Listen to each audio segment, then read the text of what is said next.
Alright everybody, welcome back to another Chucky video. So Chucky is a killer that is not very well liked by the community. A lot of people do not like the character. There's several reasons for this, and I am here today to propose my rework idea for Chucky, because while I enjoy the character as he is now, I don't think he needs too many substantial changes. Honestly speaking, I think he needs a cooldown change and maybe a missed cooldown thing for his slice and dice. Hey, this is Future Bennett here. So Behavior decided to, I guess, live in my walls and know when I was making a rework video, and has announced today that the making of this video today, that dated when I'm making these, but they announced that Chucky is getting changes in November. So November 7th is probably when we're going to see them. I know that's very, very close. That doesn't negate anything I'm about to say. What I do want to add here is a bit of what I do actually think is going to get changed. I think the cooldown buffs, the cooldown is going to get reduced to, or I'm sorry, not reduced, but increased. I think Slice and Dice is going to be slower and harder to hit with, generally speaking. I think they're going to increase his turn rate after he scampers, as we can see in the code where his current bugs. I assume that's something that's been added in early for some reason. And I also think they're going to make some way for him to be easier to see and chase. That's all I think they're going to do. Maybe some add-on passes. Nerf rat poison, please. But the rework video is honestly just me, like, if I was to rework him, this is how I'm going to do it. That's the whole context behind this. In any case, I'll let you guys get back to the main video. Just putting this addendum here so people are aware that I know he's getting changed, at least tweaks, in the coming month or so. In any case, I love y'all. Bye. So missing is more punishing. And I think he's fine after that point. At that point, he's just annoying and nothing wilder from that. But today, I want to go over a rework idea, a full rework. Now, this is not going to substantially change the power, so technically it's not a rework, it's more of a minor thing, but there's a lot of changes here.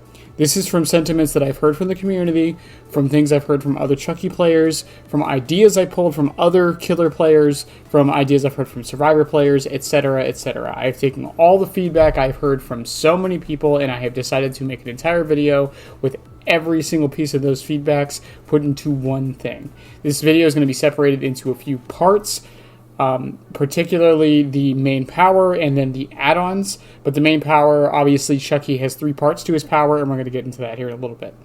So, let's go ahead and get into the changes. Okay, first off is Chucky's base kit. Now, Chucky's base kit, which would be terror radius and movement speed and all of this stuff, I think a lot of it is perfectly fine. I think him being 110 is okay. I think his terror radius being 32 meters, due to his small size to make up for that, is perfectly fine. And the movement speed he gets from Slice and Dice also makes up for it. The few changes I do want to make are technically part of Hidey Ho. And what those are is the laugh range while he's undetectable.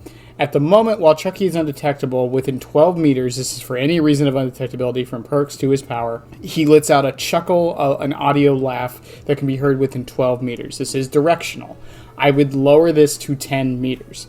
Now, before anyone says anything about, okay, that's a bit too short, to compensate, I would like to add a visual lullaby for the laugh. This is to help hard of hearing people. If you can't hear the laugh, then the counterplay isn't even there. So whenever we use this as an often point of, okay, well, you can hear where he is because of the laugh, it doesn't matter, because if you can't hear anyways, well, it doesn't do anything. So I would like to add a visual terror radius to the laugh and lower it to 10 meters. This would also mean Chucky could get closer with Hidey Ho to encourage more of a stealth playstyle, which I think is something I do want to go more into with this. I would also make it so the footsteps no longer linger, and this is the footsteps when you're in chase and you're looking at him. At the moment, they delay by about 0.3 seconds, which doesn't seem like much, but it can make him very, very confusing to understand where he is in a loop, even if you know how to look at the footsteps. Again, another point of counterplay many Chucky players bring up that doesn't work the way it should. The last thing with the footsteps is I would make them red. I have had some complaints that they shouldn't be red because of color blindness. All I have to say to this point is that there is no universal color that would not affect a certain person in a certain way, in some way, shape, or form. The problem with making a color that is, or the good thing about making it red, though, is if Behavior ever does, which they should, add colorblind features, that the red would be the easiest to adjust because so many other things in this game are red. But as the other thing I heard was maybe it shouldn't be red because there's a lot of red aura already. I could consider it being blue, and I think that could work too, but I think red would be the most visually apparent. This makes it so the footsteps are much easier to see, and you don't have to kind of strain your eyes to see them. Especially on maps like Ormond, where they can be almost impossible to see if you don't know what you're doing. Okay, moving on to the actual power. So, this is a lot of things. I'm going to go through every single one and give my reasonings behind them. Hidey-ho duration lowered to 10 seconds. At the current moment, it is 14 seconds. I would like to lower it to 10. This way, when Chucky does go into hidey-ho, it's a commitment that he has to go into, which will kind of be more in place and more justified with the next two changes. M1ing during hidey-ho now causes 70% of the power gauge to drain. At the current moment in game, it's 50%. Now, this is of the total, not of the current. So if you are already at 50%, M1ing, you get out of your power. The reason for this is to make it so double taps are still a thing that he can do if you time things perfectly. Because of the blade wipe animation, with a 70% power gauge drain, you would have about half a second to land the hit after hidey-ho is activated. This way you have to be literally on top of the survivor and land the M1 immediately to get the double tap. It's not just something you can easily do. This would also mean that a certain add-on, Hairspray Cam, would have more of a purpose and use. Not saying it doesn't already, but this would make it have more of that niche. Lastly, and this is the big one, raising the cooldown of Ho to 12 seconds.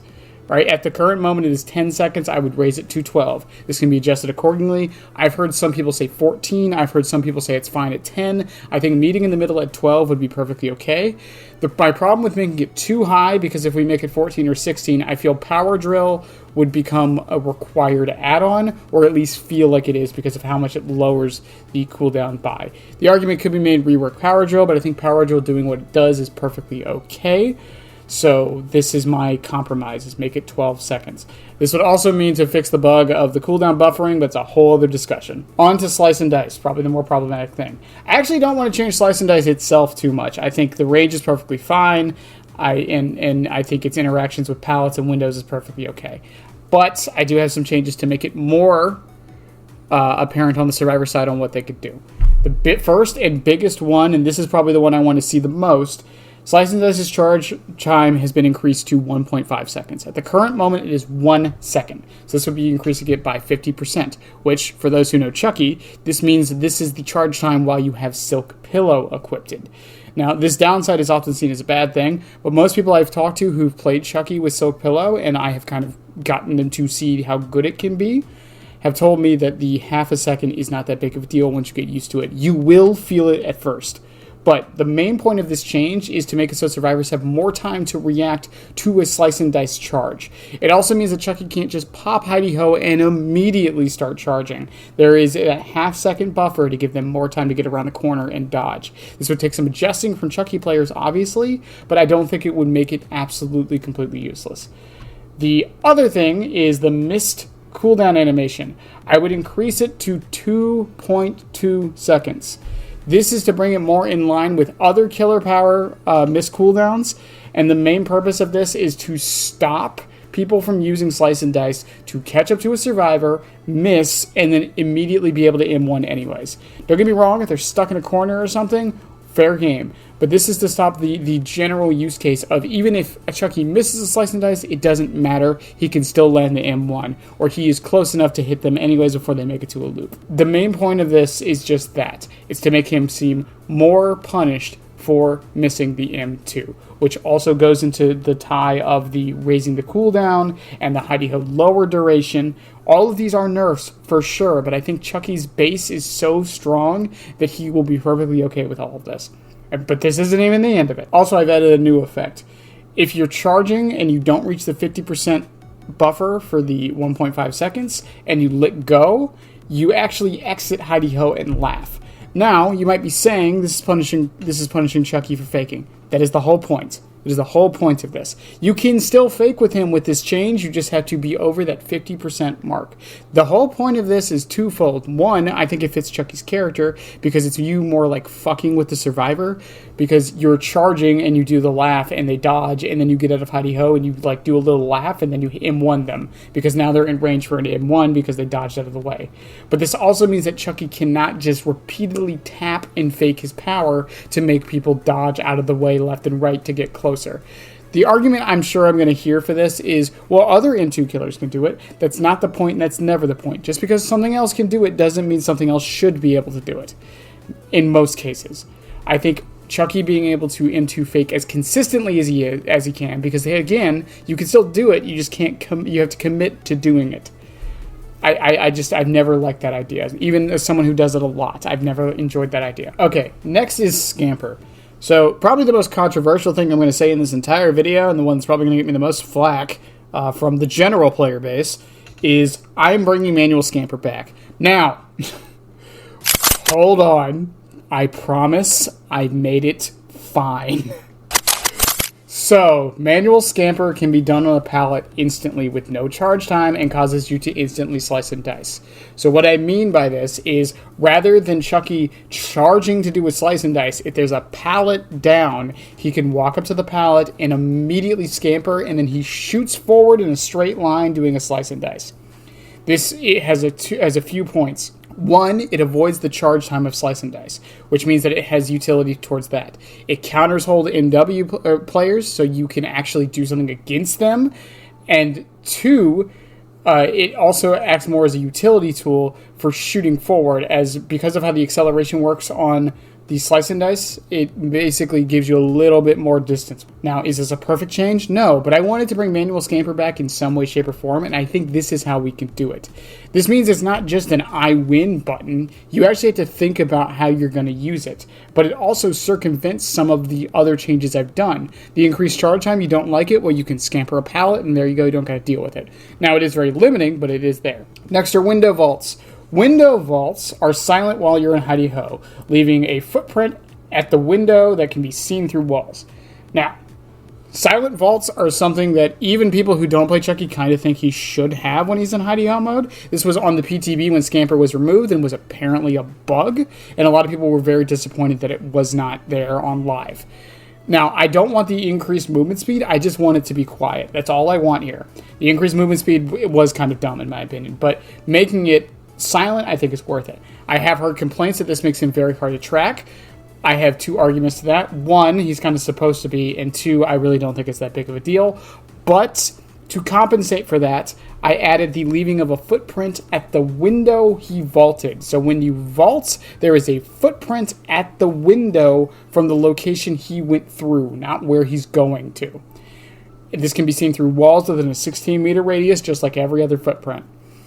What this means is that a survivor is paying attention and happens to be looking in that direction, which they might not be, you'd be surprised, they will know that Chucky vaulted, but if they aren't, they don't know.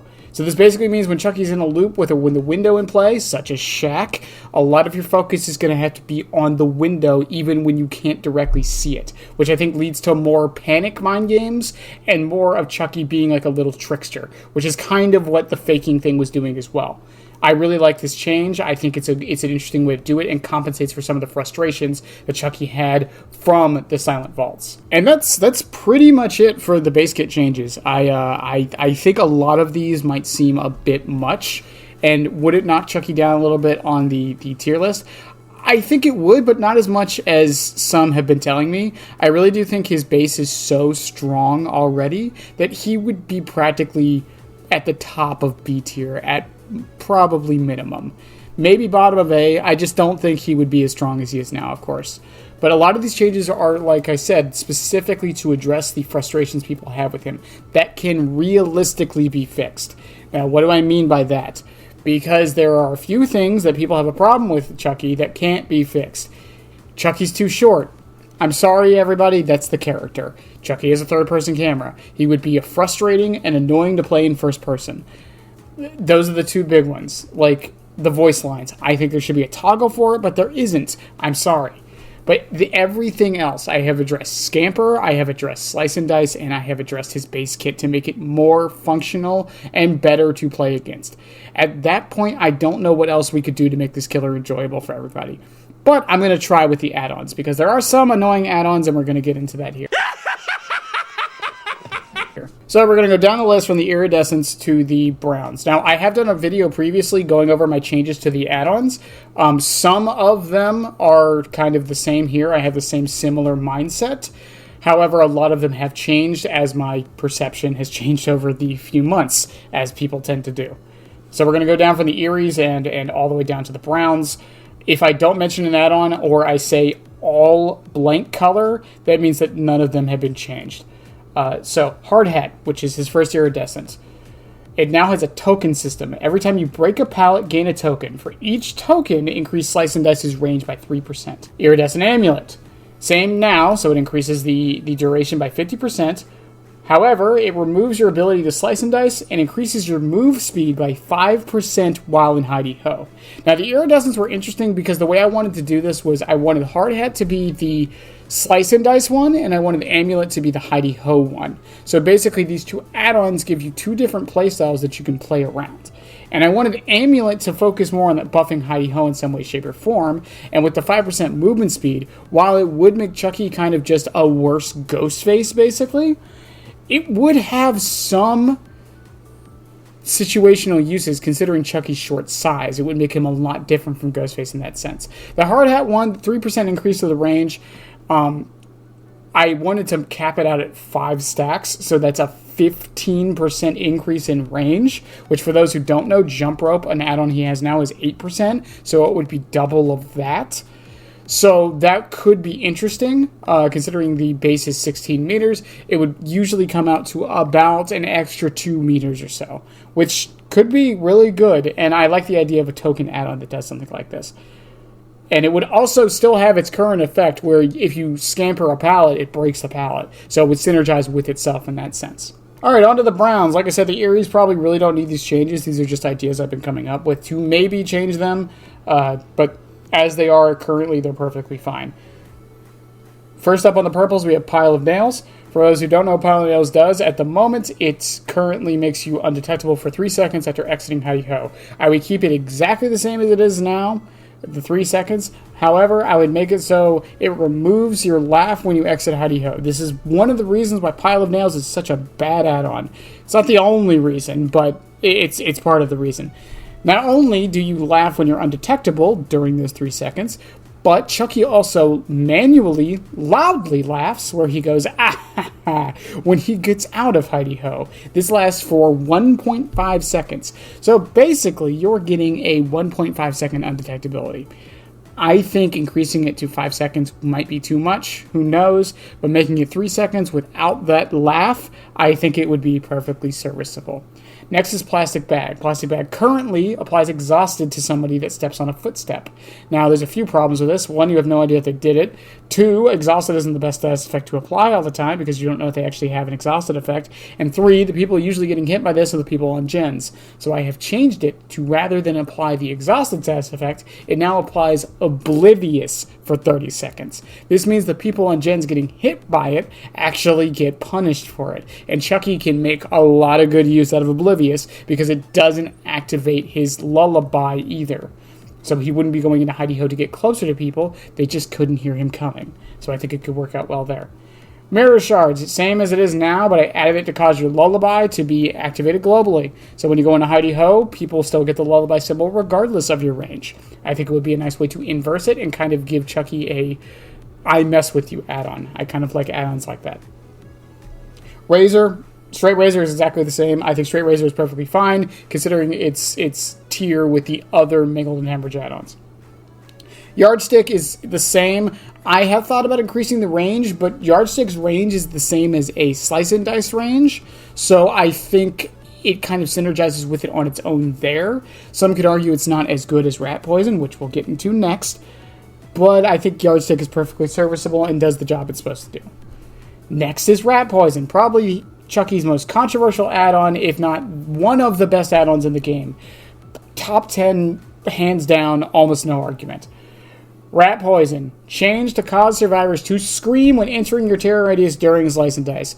All I've done here is I swapped it from aura read to a scream once they're in range.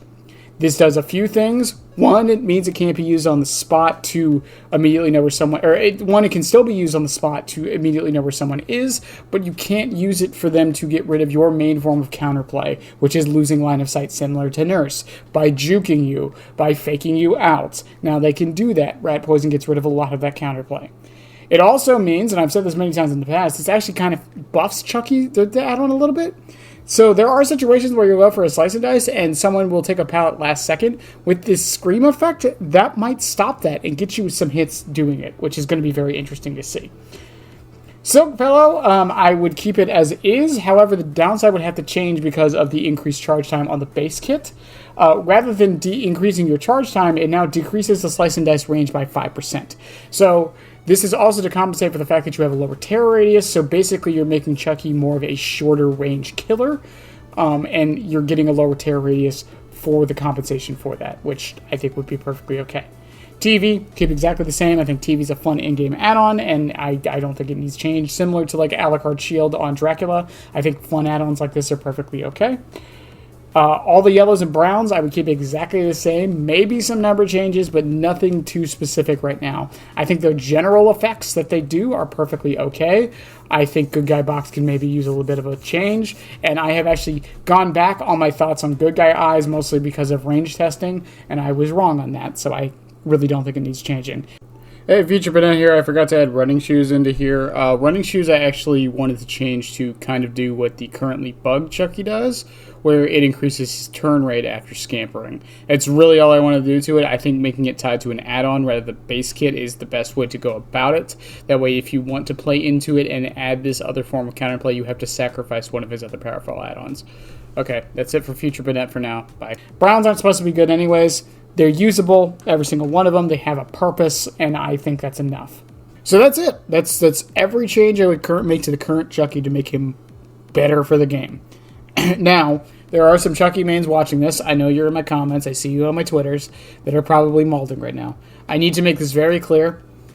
I am not a game dev. I do not expect the devs to listen to me most of the time. I just kind of talk to talk.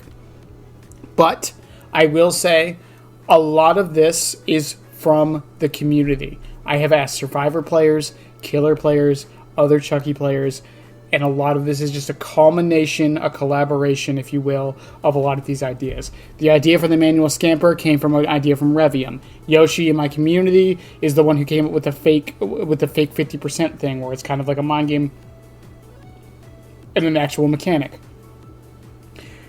I've gotten some of these from people on Twitter that I've asked previously. I've gotten some of these from people I've asked in my YouTubes before, on stream. A lot of these ideas were to make him less frustrating to go against. And I understand. I love this character too. I do not want to see him not be good.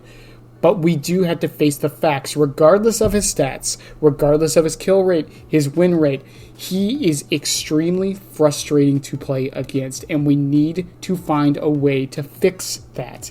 Now, before someone comes up with the argument of, well, the killer's going to be frustrating to play against regardless. Fair enough. But that doesn't mean we shouldn't try. I'm not going to sit back and be like, you know what, the killer is perfectly fine, nothing needs to change, people just need to get good. While I do agree that some people need to learn the counterplay that he has, however little it is, I'm not here to talk about that, people still need to learn it and stop complaining all the time. I do 100% agree with that. But we need to show some empathy and some sympathy to our other Survivor players, to our other Killer players. Now, to other people talking about Chucky, a few things I would like to preface. It has been a long 2 weeks on Twitter talking about this character, and the only things I ask is to not be so hyperbolic when you're talking about Chucky or any other character or any other thing in the game. It muddies the water, it makes discussions very difficult to do, and I'm going to stop talking about it now because it isn't really the real point of this video.